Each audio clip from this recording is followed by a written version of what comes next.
Assalamualaikum warahmatullahi wabarakatuh. Perkenalkan, nama saya Muhammad Iksan Putra dengan NIM 24013837045 dari kelas 2024B. Kali ini saya akan membahas dari mata kuliah Dasar Sistem IoT dan Aplikasi Industri mengenai IoT Arsitektur pada bagian di IoT Ekosistem. Pada slide yang pertama kita akan membahas mengenai latar belakang IoT ekosistem, di mana Internet of Things Ecosystem adalah sebuah kerangka kerja yang menghubungkan perangkat fisik, jaringan, dan aplikasi melalui internet, memungkinkan mereka untuk berkomunikasi, mengumpulkan data, dan bekerja sama secara otomatis. Ekosistem ini mencakup berbagai komponen seperti sensor, gateway, cloud, dan aplikasi yang bersama-sama menciptakan sistem yang cerdas dan efisien. Tujuannya adalah memungkinkan otomatisasi pemantauan real-time dan pengambilan keputusan yang tepat berbasis data, sehingga dapat menciptakan dunia yang lebih terhubung dan berkelanjutan. Dalam arsitektur IoT ini sendiri terdiri dari berbagai layer, di antaranya ada 3 layer, 5 layer, dan 7 layer, dengan menyediakan struktur yang memungkinkan sistem IoT untuk beroperasi secara efektif, mulai dari lapisan sensor hingga lapisan aplikasi dan bisnis. Pada bagian yang pertama, kita akan membahas mengenai IoT Ecosystem 3 layer arsitektur, di mana dalam membaca susunan layernya, kita akan membaca dari yang paling bawah sendiri, yaitu adalah perception layer atau lapisan persepsi. Fungsinya yaitu mengumpulkan data dari lingkungan fisik menggunakan sensor dan mengirimkannya ke lapisan jaringan. Contohnya yaitu adalah sensor suhu, kelembaban, gerak, atau kamera CCTV. Tugas dari perception layer itu sendiri yaitu adalah mendeteksi perubahan di lingkungan dan mengirim data ke lapisan di atasnya. Kita akan naik ke network layer atau lapisan jaringan, di mana fungsinya menghubungkan perangkat IoT seperti sensor ataupun aktuator ke internet atau jaringan lokal yang tersedia. Contohnya itu adalah jaringan Wi-Fi, Bluetooth, Zigbee, atau jaringan seluler 3G, 4G, atau 5G. Tugasnya yaitu untuk mentransmisikan data dari sensor ke server atau cloud dan sebaliknya. Kita naik lagi yang terakhir yaitu adalah application layer, di mana yang berarti adalah lapisan aplikasi dengan menyediakan antarmuka bagi pengguna untuk berinteraksi dengan sistem IoT. Nah, contohnya itu adalah aplikasi mobile untuk mengontrol lampu pintar atau smart lamp, termostat, ataupun keamanan rumah dalam smart home. Tugasnya yaitu adalah menampilkan data, menerima perintah dari pengguna atau user, dan mengontrol perangkat IoT itu sendiri. Nah, selanjutnya kita akan membahas mengenai IoT ekosistem pada 5 layer arsitektur. Di mana kita akan membahas dari yang paling bawah sendiri yaitu adalah perception layer, hampir sama dengan 3 layer, cuman di sini dia lebih diperinci lagi dengan mengumpulkan data dari lingkungan fisik dengan sensor dan mengirimkannya ke lapisan jaringan. Jaringan di sini yaitu berfokus pada transport layernya. Tugasnya hampir sama, seperti contohnya adalah mendeteksi perubahan di lingkungan dan mengirim data ke lapisan atas, seperti suhu, kelembaban, gerak, atau kamera CCTV. Pada lapisan 3 layer, dia akan mengirimkannya ke lapisan jaringan, tetapi pada 5 layer dia akan mengirimkannya ke transport layer ataupun lapisan transportasi, di mana fungsinya itu adalah mentransfer data antara perangkat IoT, jaringan, dan server. Contohnya adalah jaringan nirkabel, Bluetooth, ataupun RFID. Tugasnya itu adalah memastikan data sampai ke tujuan dengan aman dan cepat.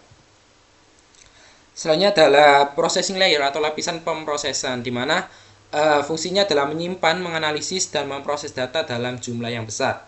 Contohnya adalah penggunaan cloud computing dan big data untuk analisis data suatu sensor. Tugasnya itu adalah mengubah data mentah menjadi informasi yang berguna untuk pengambilan keputusan.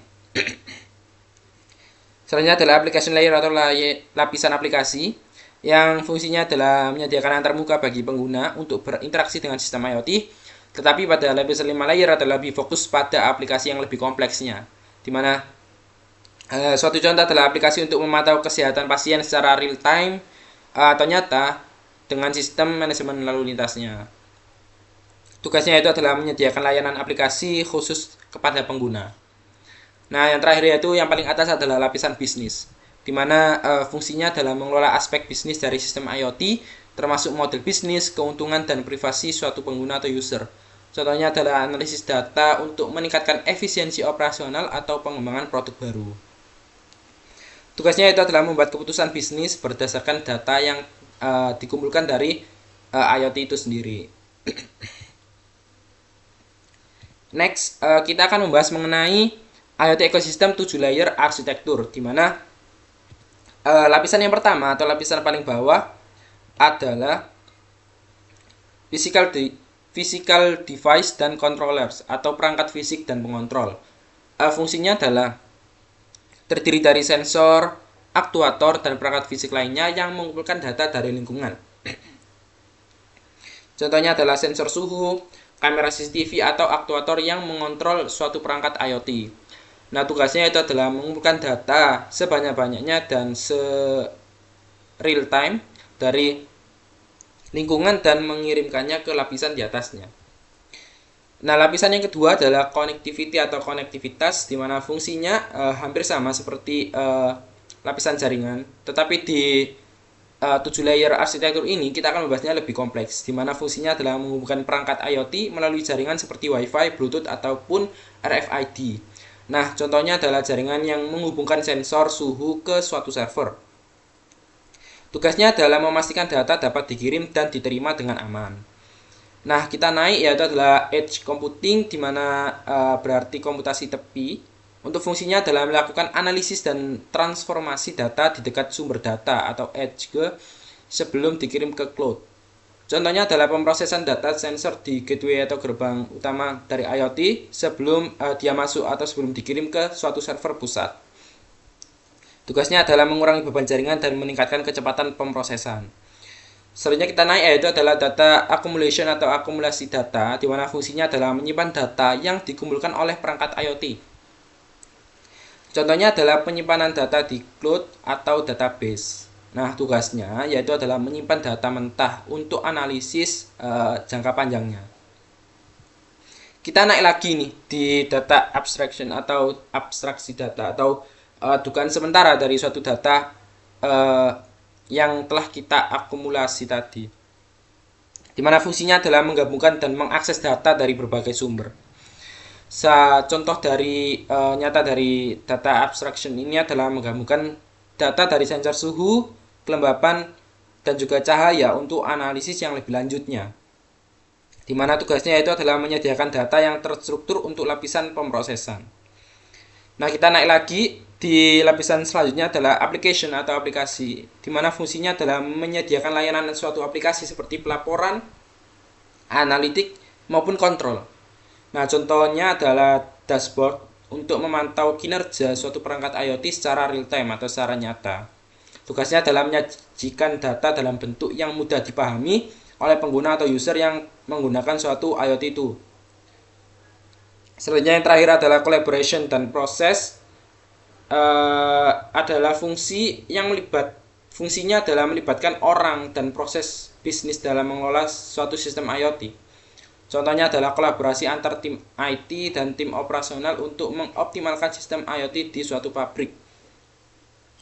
Tugas dari kolaborasi dan proses ini adalah mengkoordinasikan berbagai pihak yang terlibat dalam suatu sistem IoT.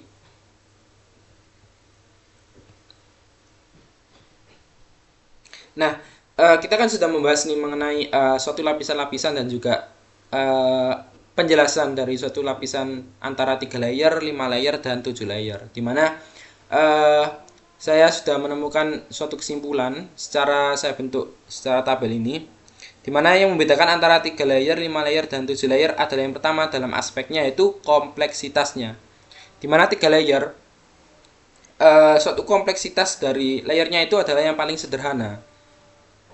Yang selanjutnya adalah yang 5 layer lebih kompleks dari 3 layer, dan 7 layer adalah suatu layer yang paling kompleks, di mana dia menjelaskan secara rinci dari layer-layer sebelumnya. Dan aspek selanjutnya yaitu adalah fokus, di mana untuk yang 3 layer itu berfokus pada aplikasi dasar IoT itu. Jadi belum ada tambahan-tambahan yang lainnya Sedangkan yang 5 layer adalah sudah ada tambahan nih di bagian pemrosesan data dan manajemen bisnisnya. Selanjutnya yang 7 layer semakin kompleks lagi, ditambah adanya suatu layer yang tadi ada kolaborasi dan proses, edge computing, dan juga manajemen data yang lebih rinci. Aspek yang ketiga yaitu adalah penggunaannya. Untuk yang 3 layer yaitu lebih sering digunakan pada suatu sistem smart home, rumah pintar, dan juga perangkat IoT yang lebih kecil. Sedangkan pada 5 layer